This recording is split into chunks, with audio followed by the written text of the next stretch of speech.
Hello friends, அஸ்ஸலாமு அலைக்கும். நம்ம ஸ்டே பண்ணியிருந்த ரூம் டூர் பார்த்துலாமா? மோஸ்ட்லி ஹோட்டல் எல்லாம் ஒரே மாதிரி தான் பண்ணியிருப்பாங்க. இதனால் நம்ம ஸ்டே பண்ண ரூம் எப்படி இருந்ததுன்னு காட்டுறேன். இங்கே ஓப்பன் பண்ணோடனே லாங்காக லென்த்தியாக ஒரு மிரர் வச்சுருந்தாங்க. நெக்ஸ்ட்டு ஃபஸ்ட்டு என்ட்ரு ஆனோடனே ரெஸ்ட் ரூம் தான் இருந்தது. டோரை க்ளோஸ் பண்ணோன்னே ஒரு பாத் டப்பு, வாஷ் பேஷன். இந்த சைடு பார்த்திங்கன்னா டாய்லெட்டு, நம்ம காலை கழுவிக்கிற மாதிரி ஒரு பேஷன் ஏரியாவும் கொடுத்துருந்தாங்க. இது பார்த்திங்கன்னா 2 in 1 மாதிரி வச்சுருந்தாங்க. Shower gel and shampoo, next conditioner.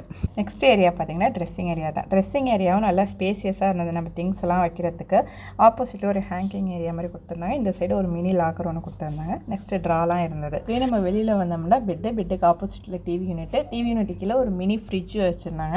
அதே மாதிரி நிறையா ட்ராஸ் கொடுத்துருந்தாங்க. அப்புறம் ட்ரெஸ்ஸிங் டேபிள் ஏரியா, அப்புறம் வந்து காஃபி மேக்கர் வச்சுருந்தாங்க. நம்ம காஃபி யூஸ் பண்ணுறதுக்கு நிறைய ஃப்ளேவர் பவுடரும் வச்சுருந்தாங்க. காஃபிக்காக டீக்கும் நிறைய ஃப்ளேவரில் வச்சுருந்தாங்க. மோஸ்ட்லி வந்து மில்க் பவுட்ரு வைப்பாங்க. இங்கே வந்து டைரக்ட் மில்க் வச்சுருந்தாங்க. 2 பாக்கெட்ஸ் தான் வச்சுருந்தாங்க. அப்புறம் வந்து நாங்கள் காஃபி தான் போட்டு குடித்தோம், டீ யூஸ் பண்ணலை. அப்புறம் வந்து நம்மளுக்கு ரூம் என்ட்ரன்ஸ்க்கு ஆப்போசிட்லேயே பார்த்திங்கன்னா வியூ வச்சுருந்தாங்க. நம்ம வந்து ஃபஸ்ட்டு டெக்குங்கிறதுனால சி வியூ தெரியல. ஒருவேளை அந்த ஃபஸ்ட்டு டெக்லேயே நிறையா ரூம்ஸ் இருக்குது. நம்மளுக்கு வந்து சி வியூ தெரியல. ஒருவேளை அந்த சைடு ஆப்போசிட்டில் இருந்தால் சி வியூ தெரியுதான்னு தெரியல.